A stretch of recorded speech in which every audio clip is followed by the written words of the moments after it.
Hey guys, what's going on? We're back with another FAQ, and that is, do I need to remove the panel to do a GPR repair? Absolutely not, and here's why.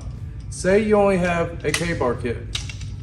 Eventually, you will run into this issue if you remove the panel. I'm just gonna lift up on it. Now, you could say, hey, just put your body weight on it. Sure, you could do that. But you want one hand to be free so you can do your crown work. You're just not going to get the best results.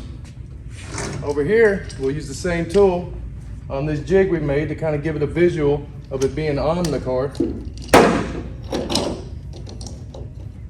Same thing.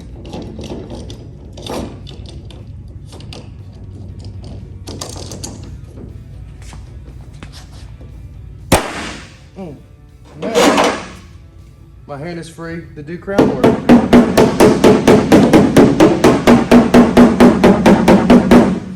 So, leaving the panel on the car is a good idea. Now, if you have a level 2 kit, you're not going to have any issues. Removing the panel will not be a problem. This is going to do all your lifting, leaving your hands free to do your crown work. So, take it easy, guys. Have a good day.